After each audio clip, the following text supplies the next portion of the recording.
When I picked up the phone to ask my son Max when his wedding would be, my daughter-in-law Lena looked me right in the eye and said with a chilling smile, "Oh, we already got married yesterday. We only invited special people." The words hit me like a bucket of ice water. Special people. I, who for 3 years had paid their monthly rent of $500, bought every piece of furniture in their house, and filled their refrigerator. When they had nothing to eat, I was not a special person. I stood there in the living room of my own house, holding the phone as if it weighed 1,000 pounds, watching my son avoid my gaze while Lena made herself comfortable on the sofa I had bought for them. The pale pink dress I had picked out for her wedding hung uselessly in my closet, along with the new shoes and the illusion of being part of the most important day of my only son's life. I had spent $200 on that dress, thinking about how nice I would look in Max's wedding photos in which I would never appear. For weeks, I had planned every detail. I had put money aside to give them $1,000 as a wedding gift. I had called my sister Diana in Chicago to tell her the good news. I had cleaned my house from top to bottom, thinking they might come celebrate with me after the ceremony. All of that collapsed in a second with those 4 poisoned words, "Only special people." Max finally lifted his gaze and said in a rehearsed-sounding voice, "Mom, it was an intimate thing, very small, just the 2 of us and the witnesses." But I knew it was a lie. I saw the photos on social media. I saw Lena's parents proudly posing next to the bride and groom. I saw her siblings toasting with champagne.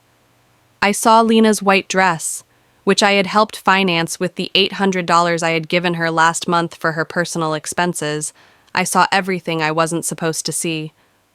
A week later, exactly 7 days after that humiliation, Lena called me with a completely different voice.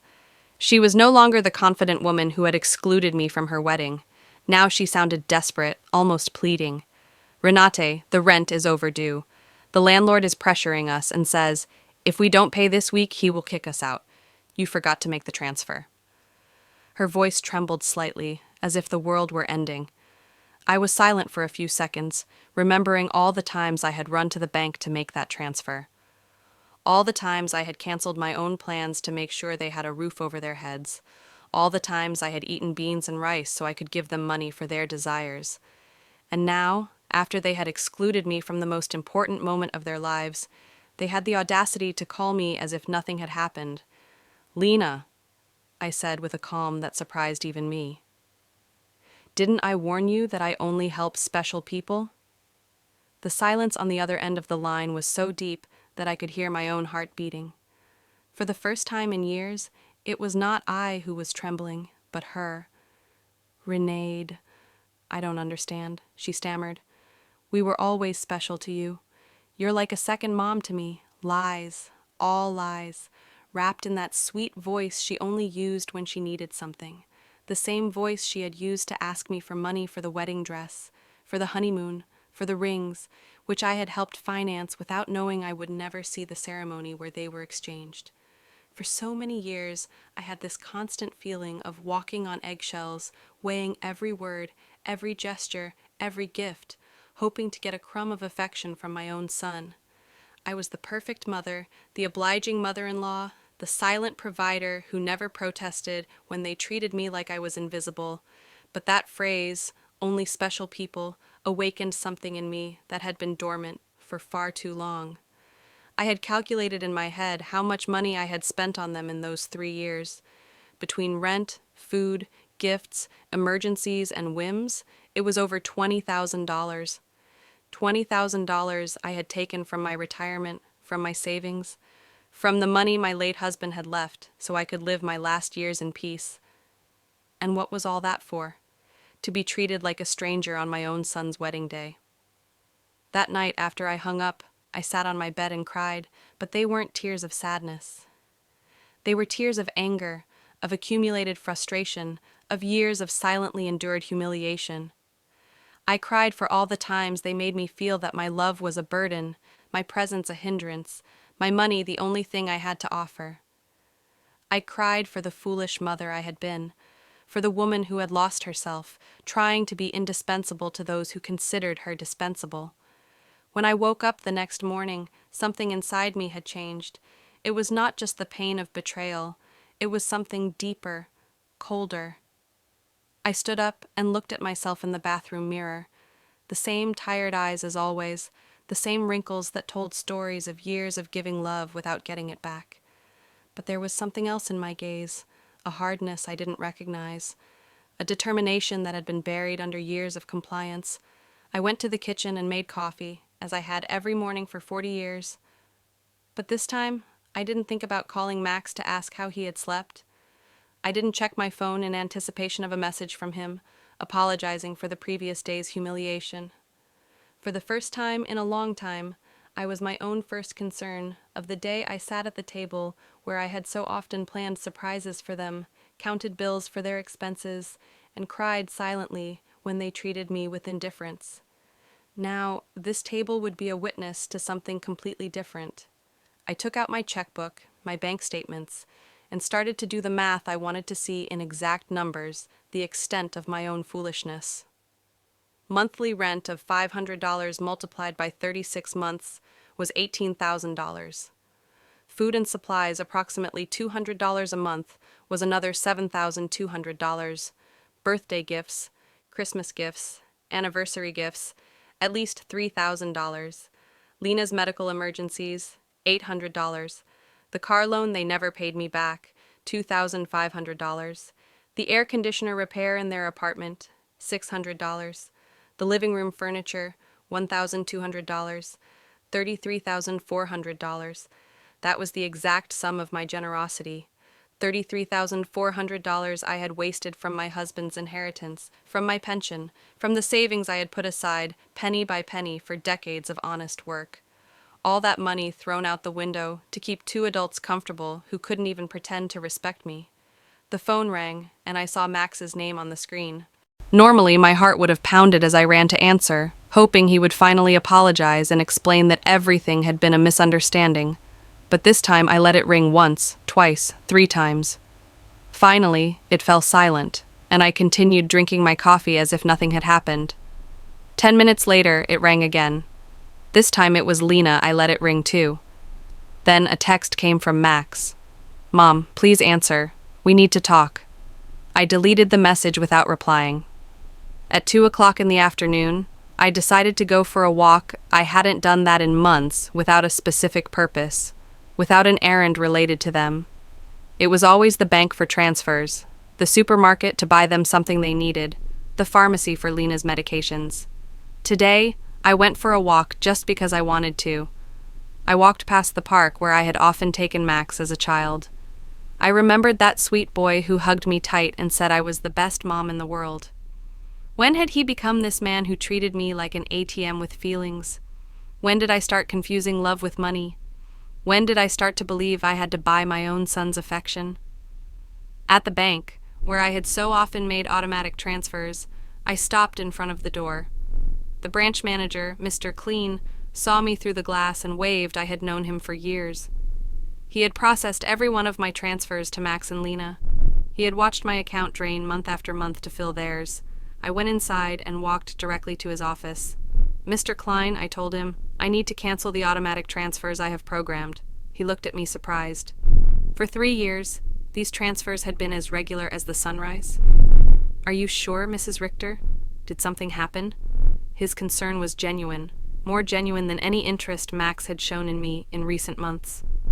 "What happened is that I finally opened my eyes," I replied. "I want to cancel everything, and I also want information on how to protect my accounts. I don't want anyone else to have access to my money." While Mr. Klein processed the cancellations, my phone didn't stop ringing. Max, Lena, Max again. It was as if they had developed radar to detect when their source of income was in danger. I turned the phone off completely. "Mrs. Richter," Mr. Klein said, as he handed me the papers, "I apologize for intruding, but in all these years, I have seen you be very generous with your family. I hope you are not being pressured to make these changes." His words touched me deeply. This man, who barely knew me beyond bank transactions, showed more genuine concern for my well-being than my own son. "I'm not being pressured, Mr. Klein. On the contrary, I have finally stopped pressuring myself." When I left the bank, I felt strangely light, as if I had left an enormous burden in that office. For the first time in years, my money was entirely mine. I had no financial obligations to people who saw me as a resource. Instead of a person, I went home and thought about all the things I hadn't done to please Max and Lena, the trips I hadn't taken to save money for them, the friends I no longer saw because I was always available for their emergencies, the hobbies I had given up because every dollar I spent on myself was $1 less for their needs. When I got home, I found 3 cars parked in front of my door, Max's, Lena's, and one I didn't recognize. I could see movement inside my house through the windows. My blood ran cold. They had keys. I had given them keys because I trusted them, because I thought they would one day take care of me just as I had taken care of them. I took a deep breath before opening the door. It was time for the first real confrontation of my new life. I opened the door to my house and saw a scene I will never forget. Max was sitting on my sofa with his head in his hands. Lena was pacing back and forth like a caged animal, and an older man I didn't know was going through papers on my dining table. My papers, my personal documents. What is happening here? I asked in a voice that sounded louder than I expected. All 3 of them looked at me as if I were the intruder in my own house. Lena was the first to speak, and her voice had that desperate urgency I had already heard on the phone. Renata, thank God you're here. We need to talk. Mr. Fisher is from the law firm we consulted about your situation. My situation? The question came out of my mouth with a calm that surprised me. What situation? I'm doing perfectly fine. Max finally lifted his head and looked at me with those eyes that once belonged to an innocent child and now only reflected financial panic. Mom, we went to the bank and they told us you canceled all the transfers. Mr. Klein explained that you also blocked our access to your accounts. We don't understand why you did that. Mr. Pfizer, a man in his 50s in a gray suit and a smile that didn't inspire confidence, approached me with an outstretched hand. Mrs. Richter, I am Dr. Pfizer, a family law attorney. Your children are concerned about your mental well-being and have asked me to assess the situation. I didn't shake his hand. Instead, I went directly to my dining table and collected all my documents that he had been reviewing without my permission. These are my private papers. You have no right to look at them without my consent. Mom, Max interjected with that condescending voice he had perfected in recent years. We're worried about you. Your behavior has been very strange lately. First, you financially cut us off without an explanation. Then, you don't answer our calls. We think you might need professional help. Lena approached and tried to take my hand with that fake tenderness she reserved for moments when she needed something. Renade, honey, we know you're under a lot of stress. Maybe the loneliness is affecting you more than you think. At your age, episodes of confusion are normal. The word confusion echoed in my head like an alarm bell. Now I understood why they had brought the lawyer. It wasn't about helping me. It was about declaring me mentally incompetent and taking control of my finances. The same woman who had told me they only invited special people to their wedding was now treating me like a senile old lady. I am not confused, I said, with a firmness that silenced everyone.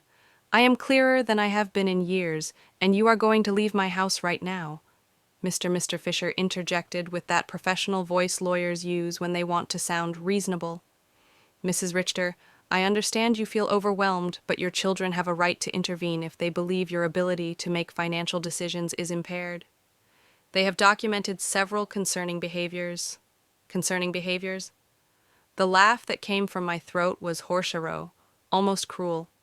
Like what? Deciding that my money belongs to me? Deciding to no longer finance the lives of 2 adults who treat me like trash. Lena jumped up as if I had slapped her. We never treated you badly. You are part of our family. Everything you have will belong to us one day anyway. We are just speeding up the process. There was the naked, unvarnished truth. Everything I had would one day belong to them. In their minds, I was already dead, and they were just collecting their inheritance in advance. It didn't matter if I had 70 years or 70 days left. To them, I was just an ATM with legs that had become problematic. Out, I said, pointing to the door. All three of you get out of my house." Max stood up with that angry, childlike face he made when he didn't get his way. "Mom, we can't just leave. We have obligations, the rent, the car payments, the credit card you co-signed for. You can't just cut us off from one day to the next. I can't." My voice rose for the first time in the entire conversation. "Who says I can't? For years I have paid rent that wasn't even in my name. I filled a refrigerator in a house where I was not welcome. I financed a life that clearly had no place for me." Mr. Fisher took a folder from his briefcase and placed it on my table. "Mrs. Richter, we have prepared some documents that could facilitate this transition, a power of attorney that would allow Max and Lena to manage your finances more efficiently. This would just be temporary until you feel better." I took the folder and, without even opening it, threw it directly into the trash can. "The only transition that is going to happen here is yours to the front door." Lena started to cry, but they weren't tears of sadness. They were tears of frustration, of contained rage. "You can't do this to us, Renaid. We were counting on you. We made plans based on your support. We bought things. We took on financial obligations because we knew we could count on you obligations based on my money," I replied. "Not on my well-being, not on my happiness, not on my company, just on my money. And now that I have decided that my money is better used in my own life, I am suddenly a confused old woman who needs legal guardianship." Max tried to approach me, but I took a step back. He was no longer the boy who ran into my arms when he had nightmares. He was a 35-year-old man who saw his mother as an obstacle between himself and a comfortable life, financed by others. "Mom, we made mistakes," he said in a voice that was supposed to sound remorseful. "The wedding was a misunderstanding. Lena was nervous. I was under pressure. We can fix this if you just become reasonable again." "Reasonable?" The word tasted bitter in my mouth. "Being reasonable means continuing to pay for your life while you treat me like a stranger. It means pretending it doesn't hurt to have been excluded from the most important day of my only son's life." Mr. Fisher packed his papers with the efficiency of someone who is used to having proposals rejected. "Mrs. Richter, this is not over. Your family has legal options. If you are indeed making irrational decisions due to mental health problems, a judge can determine that you need guardianship." His words were like a blow. I realized this was not just a manipulative family visit. It was a real legal threat. "They wanted to declare me incompetent to manage my own affairs, Mr. Fisher," I said, looking him directly in the eyes. "I suggest you do your research thoroughly before you threaten a 71-year-old woman who has managed her finances flawlessly for 40 years, who raised her son alone after the death of her husband, who ran a household and worked honorably until retirement, and who until last week financially supported two completely capable adults." Lena stopped crying and looked at me with a coldness that finally showed her true face. "This won't stay like this, Renati. We have rights and lawyers too." "Perfect," I replied. "Hire all the lawyers you want. With your own money, of course, because mine is no longer available to finance your legal tantrums." The three of them walked to the door with the wounded dignity of people who are not used to being told no. Before he went out, Max turned to me one last time. "Mom, this is going to end very badly for you. You're going to end up alone with no one to take care of you when you really need it." "Max," I said with deep sadness, but also with crystalline clarity, "I am already alone. The difference is that now it's by my own choice, not by your neglect." As I closed the door behind them, I stood in my living room, surrounded by the most beautiful silence I had heard in years. It was the silence of freedom. That night, I couldn't sleep, but not out of sadness or regret, but out of adrenaline from having reclaimed control of my own life. I lay awake in bed, planning my next steps like a general preparing for a battle. If Max and Lena wanted to fight, I would give them a war. But it would be a war I would fight with intelligence, not with emotion. At 6 o'clock in the morning, I was already dressed and ready to go. My first stop was the office of attorney, Mr. Weber, a man I had met years ago when I was handling my husband's will. Unlike Mr. Pfizer, whom Max and Lena had brought, Mr. Weber had an impeccable reputation and specialized in protecting the rights of the elderly Mrs. Artor. He told me as I explained the situation, "What your children tried to do yesterday is more common than you think. It's called elder financial abuse, and it's a federal crime. The fact that they entered your house without permission and reviewed your private documents also constitutes a violation." His words both calmed and worried me. They calmed me because they confirmed I wasn't crazy, that what had happened was truly abusive. They worried me because I realized the situation was more serious than I had thought. "We have to document everything," Mr. Weber continued. "Every transfer, every gift, every time they pressured you for money. We will also change your will to protect your assets from future manipulation attempts." We spent 3 hours reviewing my financial records. Mr. Weber whistled when he saw the total sum, $33,400 in 3 years. "Mrs. Richter, with this money, you could have lived comfortably, traveled, and enjoyed your retirement. Instead, you completely financed the lives of 2 adults who didn't even respect you enough to invite you to their wedding."